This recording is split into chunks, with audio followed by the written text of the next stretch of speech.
All right, guys, here we are at the Hilton Hotel in Milwaukee, which is actually rumored to be haunted, but we'll get into that later in the video. The reason we're here is because Magna, the Marine Aquarium Conference of North America, is being held here this year, and some of the largest vendors in the industry, coral vendors, fish dealers will be at this show. So Fritz is here setting up our booth. We're gonna show you what we're doing here as Fritz, and then also come to some of the other popular booths and show you what a hobbyist like you would do at a Macna.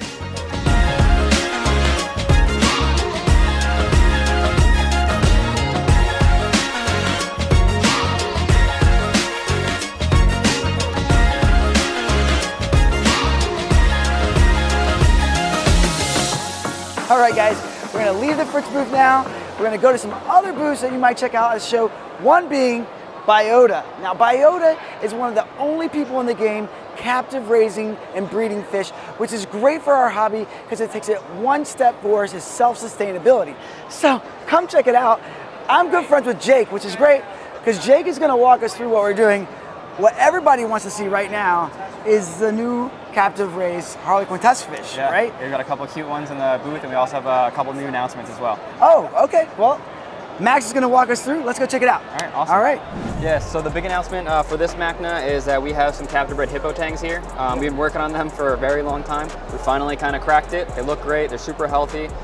In this tank, you also see our captive bred pink square anthias, obviously our yellow tang, one of our most popular products. There's a coral beauty, our staples, mandarins, and a ton of maricultured and captive bred corals also in this booth. Now, so these are the captive raised hippo tangs. They're also called regal tangs, yellowtail blue tangs, and popularly known as dory. So if you've recognized that fish, it's normally only been able to get it from the ocean, right? But now you can get it from Biota, who has successfully captive raised this fish, which makes it a lot healthier, a lot better for our industry, and it's been raised on food there at Biota that they're gonna eat for you already. So a big trick when you're buying new saltwater fish is making sure that they eat foods that you can keep and feed at your house.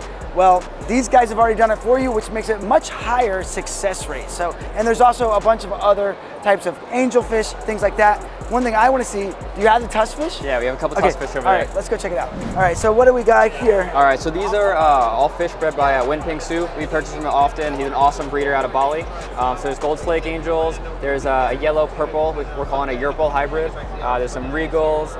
In the back there's some tusk fish, some asper angels, and some multibars in there as well. This is incredible that you've been able to reproduce these guys, because before, no, right? Yeah, it was and impossible. So, I mean, how long does it take to successfully breed one of these fish? How long have you been working on some of these fish before they breed? Years, honestly. Years, yeah, there's right? so many species that we have broodstock for that may work out, may not work out, but you kind of have to try and see what kind of sticks. There you have it. There is some of the coolest fish that you can see, some of the most responsible, healthy fish that you can get in this industry. So if you're new to the hobby, or even if you've got an existing tank, go ahead and check out Biota, because that is a very responsible way to add to your aquarium. We have Harley here at PNW Customs. He makes acrylic tanks, the tiniest stuff, frag tanks like this. And we're gonna ask Harley what does he do here? What does it take? And tell us about this little tiny reef aquarium. Hey guys, so I'm Harley. I am a maker of small acrylic tanks like he's saying. We also specialize in desktop aquariums. So we specialize in keeping an aquarium and keeping it sustainable. So having it for a long time and making it so you can actually keep it anywhere. That is by far the office. most popular product that you're doing right now. Absolutely. Is this desktop aquarium. Everyone's talking about it. Yes. Show me the smallest one you got. Come over on this side right here. Absolutely. So we've got here our 40-ounce micro reef aquarium. 40 ounces. Yes. Are you sure that there's 40 ounces in there? Absolutely. I drank it this morning, made sure all 40 were there. So as I said to you before, this is one way if you were trying to sneak an aquarium into your office or into your home, dorm room, maybe your apartment, your dorm room. They don't allow aquariums. Who's going to be able to keep up with 40 ounces of water? You can do it now because of this great guy. Absolutely. Harley, show us, what do you got going on here? You even got a sump. Yeah, so this is a full working sump, just like you'd find on a big tank, just shrunk down. This guy here has a dual drain overflow, little mini return pump, and then we've got little tiny heaters. We've got little auto top-offs for it. Where's your tiny heater? It's right in the back. You can see it says little mini heater right back there. Dude, you've made everything. This makes me feel huge. That's why I love you. Absolutely. And you're my size, so Yes. is this why you made this aquarium, so we can feel bigger? So, I mean, I don't know about you, but growing up, I played with Hot Wheels, all the little micro fingerboards, the skateboards, all that kind of stuff has always interested Micro me. Machine Hot Wheels? Yes. Oh my gosh. Yes. You were a victim to the Micro Machines. I collected those too. I even did the Steel Mutants. Yes. If you remember those that I X-Men do. came out with. The right? magnetic ones. Yes, they were great. And so you've made the tiniest little tank, but in incredible detail, right? Yep. So you've got your sump, your filter floss, your substrate media, your filtration media, your return pump, and your heater even. So this tank is good. Now, could you put any fish in this, or is this just coral? So this tank, you can actually fit little tiny Biota or Trimagobies. Yeah. Biota ORA, they are really big in captive breeding. Yes, and what's we really just visited Biota. Yeah, awesome. Yeah. So what's really cool about keeping those fish is they're already used to eating our prepared foods. Yeah. They're not getting anything from the wild that's live that we can't actually duplicate in these tanks. Yeah. And they're not looking for something that we can't give them. So TDO from Reef Nutrition is a great thing to feed them, as well as, since they're so small, they don't overgrow the aquarium. Yeah. And they don't have the swim bladder, so they're not looking to swim from place to place. They're just looking to kind of bounce from rock to rock and just like perch. a neon guppy. Exactly. Comparative to this thing is huge. Yeah, so this is 4 times the size. This is a 1 gallon aquarium. So this is a little bit easier to keep, absolutely.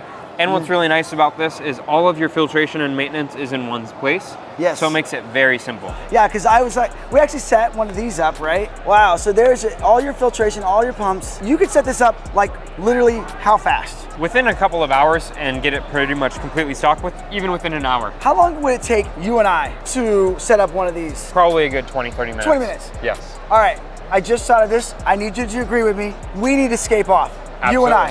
Absolutely. So I want you to set up one of these versus me, and we'll ask the viewer here who's better at setting up the world's tiniest reef tank, me or Harley. I'm gonna bet on me. I'm gonna bet on me, that's for sure. He may make the aquarium, but he doesn't know how to scape like I do. So Harley, this is the day that you meet your doom. Let's get started. Well, Harley failed to mention that this is a competition, okay? Yes. This is not for fun and games, this is real. Harley was talking a lot of trash out on the sales floor out there, and he said that he could scape one of these bad boys better than me, and I said he may know how to do acrylic work, but I've been doing aquariums for over 20 years, and I think that's older than Harley is altogether. So without further ado, I think we've got some rocks here, right? Okay, because I brought my secret weapon rock, because you told me yesterday this was your best rock. No, it was not. It's just a rock. Yeah, so it doesn't look as good as these rocks, so I determined that this is not the best rock. So now we're still on an even playing ground. We've got some coral here from Gingerbread Tropical Fish and Coral. They were nice enough to donate us. Now you have a side, okay? Okay. I need you to stay on your side when you do this, okay? Because I picked my coral and Max picked yours. He was not. I hope you picked the better coral. Max was not partial because he likes you a lot. So this is your side right here. So you ready to get beat? This is funny.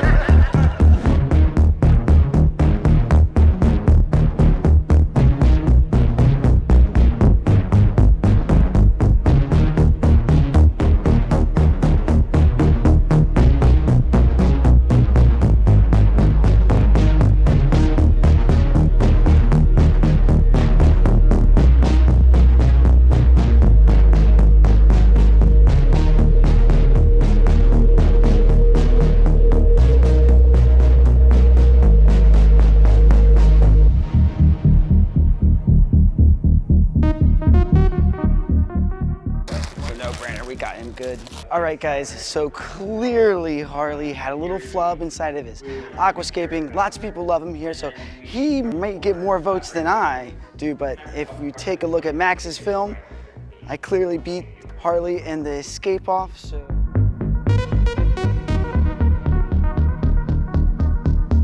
All right, guys, we are at Jason Fox. As you can see, he's really busy, but he's one of the most popular coral vendors in the country. He has a lot of pieces that are exclusively named after him. And what that means is he grew them in his own tanks. So he would aquaculture them, cut them up, and sell them as Jason Fox exclusive pieces that you can only get from Jason Fox. So just go check him out real quick.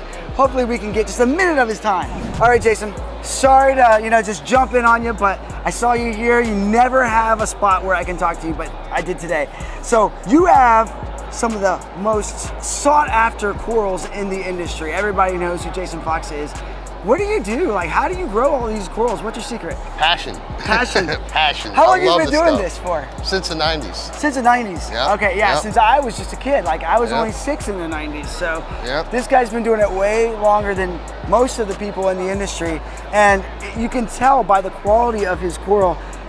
Jason, how many coral did you bring here today? I brought 400 frags today.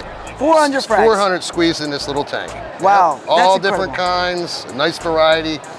Everything's 100% aquaculture. Which is great for the industry, right? Yep. Because we Yep. talk about self-sustainability in this industry. It's awesome when people like you grow their own coral because it takes us one step closer to doing it without taking some corals Taking from the stuff ocean. from the ocean. That's Exactly, great. No, exactly. that's and what- they had to come somewhere, of course. And some of them I did collect back in the day with licensed collectors. Yeah.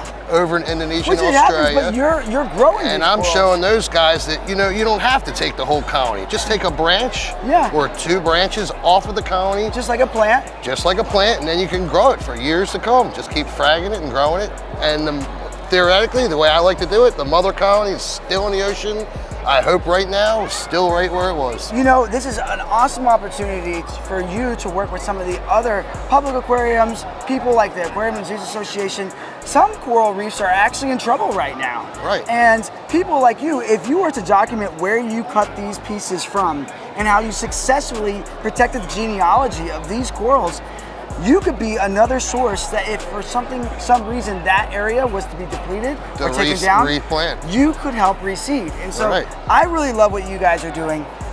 Thank you so much. But also, before we leave and get out of here, I want you to Sure. show me your hottest piece right here in this tank. There's a lot of them. Show me the I'll hottest show you one. a few hot ones. All right. I don't necessarily have a one particular favorite right here. There's so many, but the Raja Rampage Chalice. I've seen that. That one is awesome. That one I got that in Indonesia with the collectors. I've gotten a piece like that from one of the other funnest guys in the industry, Jamie. Jamie Rudolph. He yeah. told me he got a piece with you. Yep. Yep. He's a good guy. He's a buddy of mine. He's Yes. gone on Great some guy. diving trips with me too, actually. Yeah, I know. Yeah. Yep. What else do you got in here? My Miami Chalice. That thing is super awesome. Now, what is a customer or a hobbyist gonna pay for a coral like that? This is a more expensive piece. Yeah. For the show, I'm selling it for $100. That's not bad. You know, and For one of the most rare pieces in the industry, only $100, and you can grow it too, right? These guys can grow it as well. Oh yeah, yeah, absolutely. Yeah, it's an easier coral to grow. All right, what's the most expensive coral in this tank right here? The most expensive, I would say right now, is the Sunday Driver. It's an Aquapura Tiniest. It's got pink and yellow coralites, and the show price, which is a discounted price, is $500. $500. Did you hear that, guys? 500 big ones. Yep. See, but that's on discount. Normally you're paying how much for that? 800. All right. If you're seeing this video, get here to Magna, grab that thing before it's gone because there's only one of them here packed in this tank. Thank you, Jason, for being a part of this industry, doing some awesome positive things for us. Thank you. And growing some electrifying coral. You also gave me some corals at Aquashella, which I was super excited to get. So I've got some of my own Jason Fox's pieces in my aquarium. I'll show them to you guys one day. Okay, Evie, so you're holding down the Fritz booth while Max and I work the show, right? Yes. How's it going here at the Fritz booth? You're having some good conversations? I am, yeah, actually, because this is an area that is actually part of my main point of my territory. Yes. So I'm seeing a lot of stores and meeting a lot of people that I typically do not get to see at all. Yes, so that's one of the values for the vendors or for the manufacturers here is we get to see a lot of store owners come through here, consumers come through here. We get to catch up on conversations with them, educate them on our new products, which is what we've done here today at Fritz. You want to show us some of the new packaging, some of the new products that we're keeping? Sure. So let's start out with Bug Out. This thing is really cool. So that's our snap pack that's good to treat 1 gallon. This is excellent for around a cash wrap. If you've got a customer just wanting to pop in. So you just pop the back here, right? Correct. And how much does this treat? 1 gallon. 1 gallon. Yes. All right, guys.